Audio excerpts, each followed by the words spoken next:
Welcome to the Enterprise Thought Leadership Podcast, where we explore the latest in enterprise trends, tech, and strategy with the top leaders and influencers shaping the future. Hi, we welcome you to our podcast On Stage with Enterprise Thought Leaders. My name is Kanika Goswami and I'm the managing editor of IT Security Wire, which is our enterprise security technology publication. We have engaging conversations with global thought leaders and industry experts, which reach 1.3 million business leaders worldwide. According to a new report from cybersecurity consultancy NCC Group, ransomware attacks targeting retail have jumped 40% in May over April this year, from 73 attacks in April to 102 in May. This is partly due to the retail sector remaining under the spotlight, with threat actors targeting the likes of Victoria's Secret, Adidas, Cartier, and Peter Green chilled. With AI's rapid evolution and integration into critical industries, vulnerabilities in large language models have introduced new attack vectors for threat actors. And this poses huge risks to sectors such as healthcare and, as we already mentioned, retail. Today, we'll be speaking to Matt Hull. He's a global head of threat intelligence at NCC Group to get more insights into the new attack vectors and to understand where the vulnerabilities lie and how CISOs can fight them. Welcome to the podcast, Matt. It's great to have you here with us today. Thank you very much. Thanks for having me. It's a pleasure. Before we start, a little bit about you for our audiences. Matt Hull is a global head of strategic threat intelligence across the professional services division of NCC Group. He was previously a penetration tester and before that spent 12 years within the UK law enforcement, where he specialized in covert policing, intelligence operations, threat management, and investigations into organized crime. That makes it very interesting. Matt is a member of CREST Cyber Threat Intelligence Professionals Committee and a CREST Certified Threat Intelligence Manager. And another very interesting point is that he's also been an academic, working as a guest lecturer at his alma mater, the University of Chester, for a few years. So quick personal question there, Matt. We are watching so many good shows on Netflix right now about, you know what I'm talking about. Yeah. Are they for real? Is that how you work? To a degree, yes. Some of it's dramatized, I will say, but for the most parts, we do tend to, within the threat intelligence industry, operate to a degree in the shadows, but we have to do that to find out the interesting intelligence. But yep, that's kind of what it's like, but maybe not as exciting as it's made out. No, because it's edited to be exciting, but I'm sure it's a very exciting profession to be in. It certainly is, yeah. So we start with the first question. The report highlights the major sectors that are facing more vicious attacks. Would you have any insights on why these sectors are more vulnerable than some others? Yeah, so I think in our report, we talk a lot about ransomware or cyber criminality specifically, and you've already touched on one of the big targeted sectors over the last couple of months being retail. We've seen some activity there around Scattered Spider, and you've mentioned some of the activity that's associated with them and some of the big retails that have been targeted. I think as well, the other sectors that regularly feature within our list of ransomware victims in particular is industrials. Obviously, we've also got information technology. Healthcare appears quite often as well within that sort of top 10. And ultimately, the reason that these types of organizations continue to be of interest to cyber criminals is the type of data that they hold. So, this isn't necessarily intellectual property, but this is more around personally identifiable information. So personal PII, as we call it, obviously. To a degree, financial information as well is also of interest to these types of groups. And the main reason for that is organized criminals know that they can use that data and they can leverage that data for extortion. So they essentially blackmail their victims.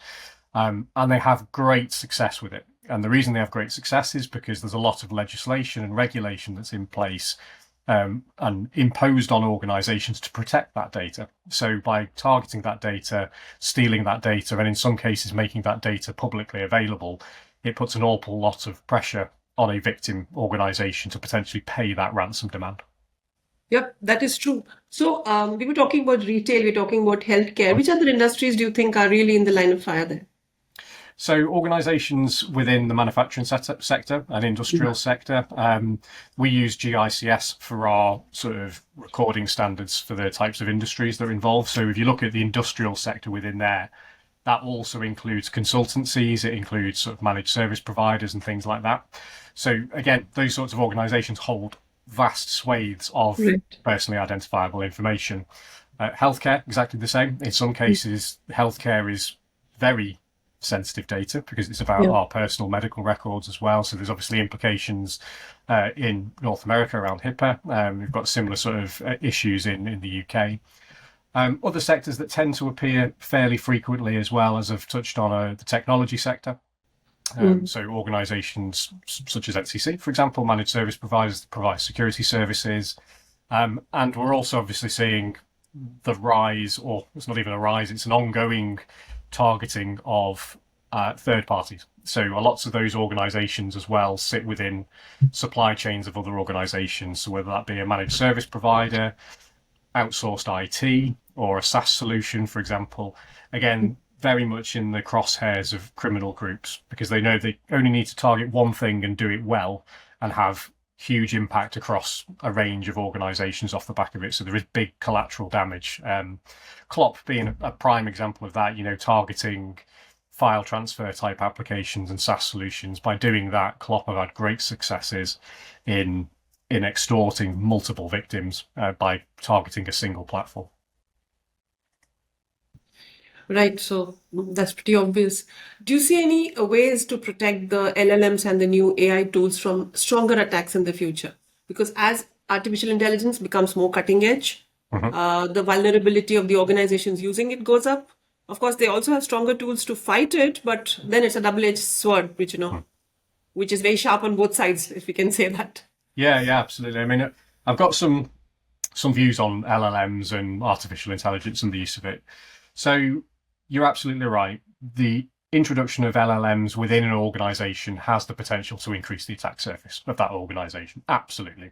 But in terms of how we prioritize the risk that's associated with that depends on a few things. So first of all, what's the LLM being used for? Is it sitting behind the scenes for a customer service bot or something that's similar to that? Is it helping with that type of stuff? Is it connected to sensitive data within the organization? Or is it enabled to make decisions and force other actions off the back of prompts that are being put into it? So we have to consider those things, first of all. Or is it simply a case that an organization's allowed consultants or analysts or someone similar to those sorts of roles to leverage an LLM to do analytical research and writing off the back of it? So it kind of depends what it's pointing at, what it's connected to in the first instance. Obviously, I think probably the natural reaction would be, let's just turn them off. Let's not just use LLMs in the first place. But we know in this age that they are a great tool for us, no matter what role we're doing, for efficiency purposes and such like. So that's not really an option. But we do see quite a few organizations, you see this sporadically in the news about organizations not allowing people to use ChatGPT or Copilot or whatever it might be. And then you introduce an even bigger risk then in the form of shadow AI. So much like organizations or individuals that are trying to do good things with tech in general, if you say, well, you can't do that or you can't use that tech, someone's going to do something side of desk, aren't they? So they're going to start doing their own thing and generating shadow IT across an environment.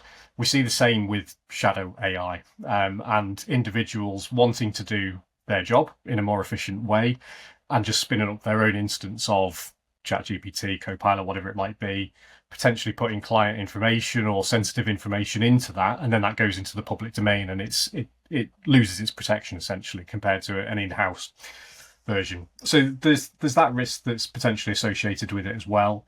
We know as well off the back of various pieces of research and through some ransomware cases as well, that large language models don't just present a risk internally, but we know that the bad guys and bad girls are using them as well. So using them to create more sophisticated social engineering campaigns or using them for deepfake videos or fake voices, cloned voices for sort of fraud type activity as well. So there's those two sort of angles to come at it from.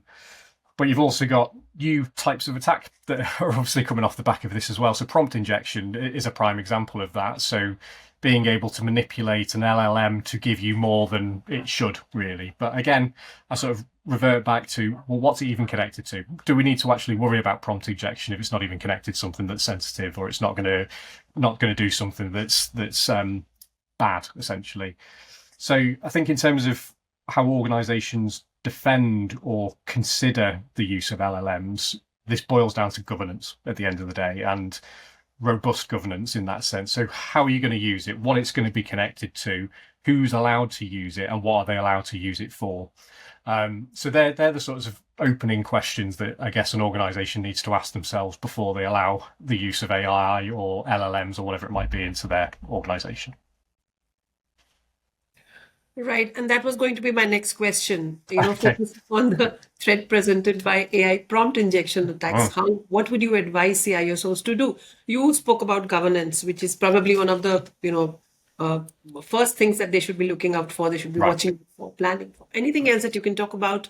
Any tools, any technologies, any other strategies that they can put in place? So I think some of this is fairly simple.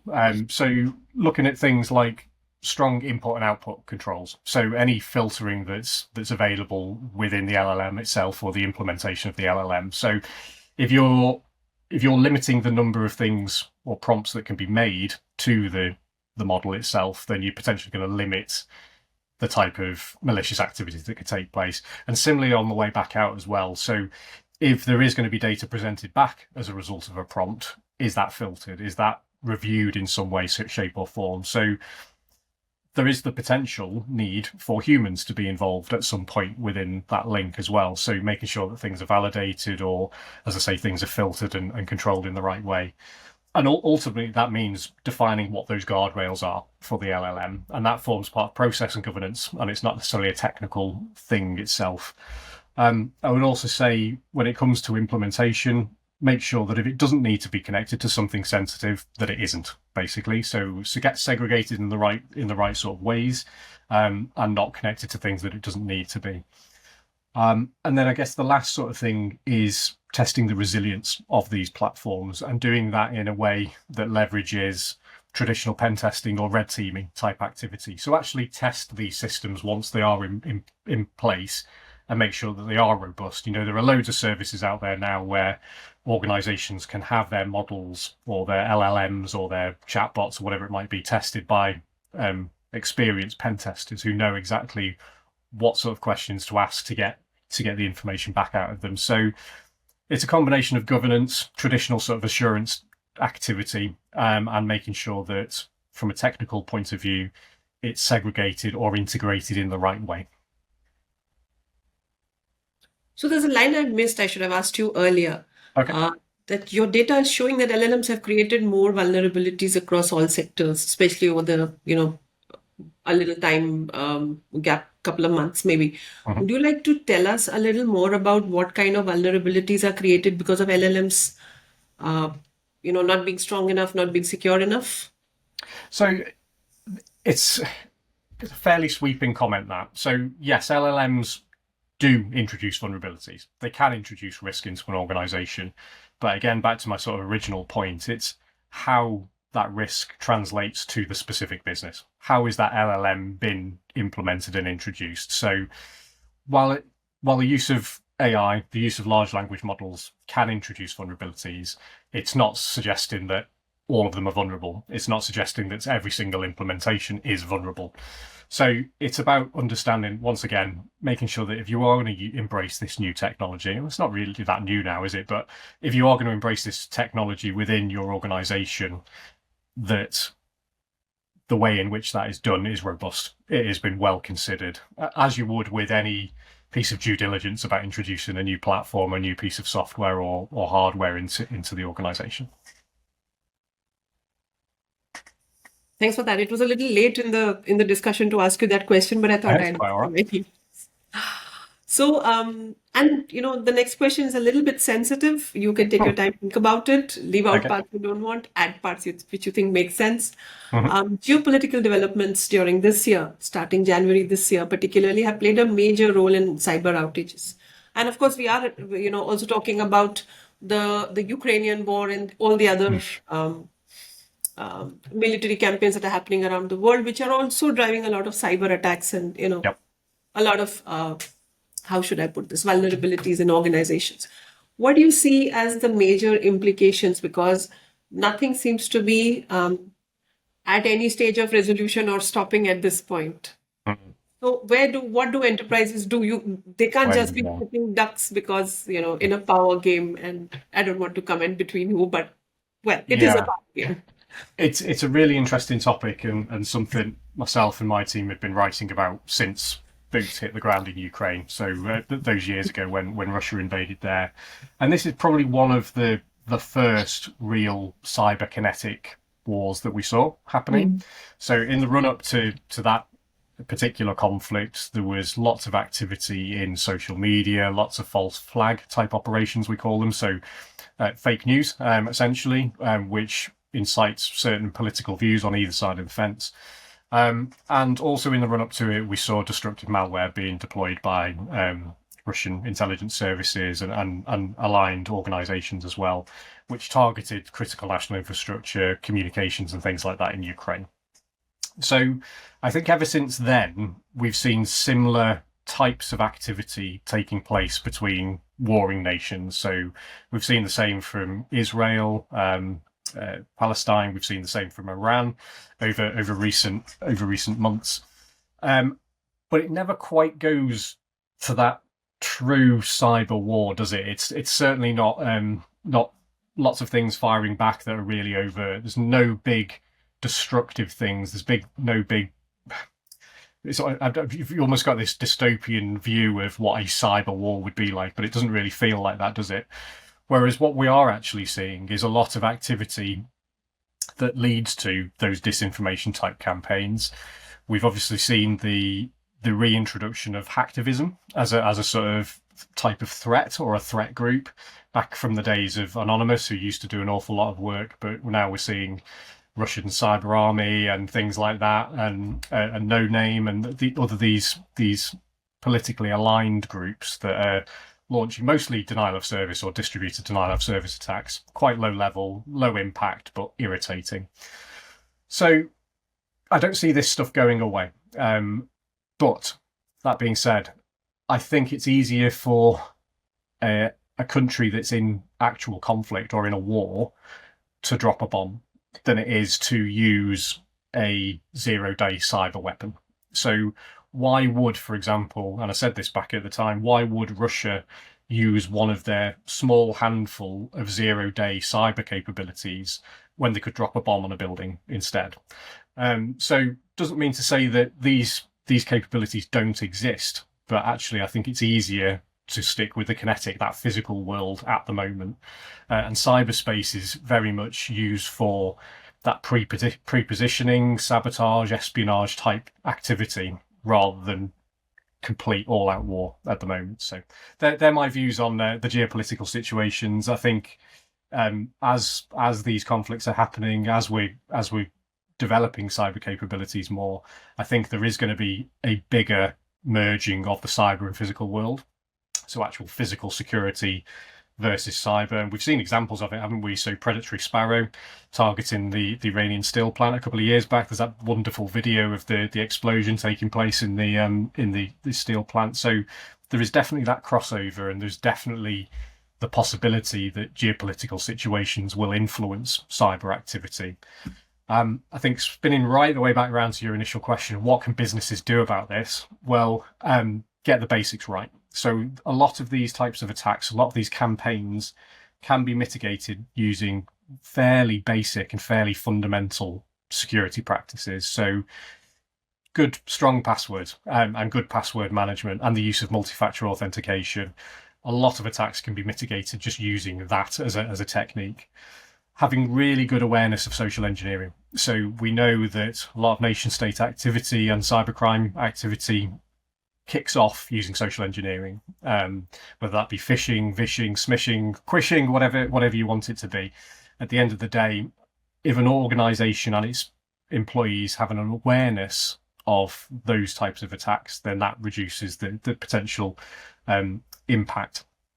And then I guess basics like patching, having good monitoring in place, all of these things, and good threat intelligence feeding into those as well. Slightly biased there, but having good threat intelligence feeding into those things really helps an organization identify if something is going wrong. And then last but not least is having a robust recovery and incident response plan. I can't sort of emphasize this enough. We've seen organizations, so back to the retail point, Marks and Spencer's here in the UK, huge household name, big retailer, has been massively impacted by a ransomware incident. And while there were signs that there was a recovery plan in place, it's taken a very long time. But if organizations test their resilience, they test their recovery, they check their backups are actually working, then that is just as important as doing a pen test or raising user awareness. Yes, the ways to get around it, very interesting. You were completely right. As far as making cyber attacks a part of real world attacks, it is more to hollow out a country from inside, so to speak, and of course hacktivism, which happened even when we had the India-Pakistan aggression. Right. There was so much of media disinformation. So I think AI tools were working overtime at that point in time as well. So those are the kind of threats that one can. They cannot really do anything, but they can create a very bad, I don't know, to dumb it down, taste in the mouth. That's about it. Yeah, absolutely. Yep. But they will certainly create mindsets. They will certainly create fear, and that is the point. Yeah, and ultimately, that type of activity by nation states and intelligence services and hacktivists to a degree, the disinformation and misinformation that is put out there is designed to destabilize a country or a regime, isn't it? So as you rightly say, break it down from the inside and then facilitate other physical things on top of it. Yeah. Right. So while dropping a bomb would just, stop everything else, but then probably the geopolitical power games don't allow them to do something as direct as that. So no, not in all cases. No. But that's, of course, not an enterprise issue at all. And for the insights that you've shared today, super grateful for you to have taken out time for us today. And thanks so much for this. Absolute pleasure. Thanks for having me. Thank you so much for being with us. Please do follow us on social media for regular updates and new content.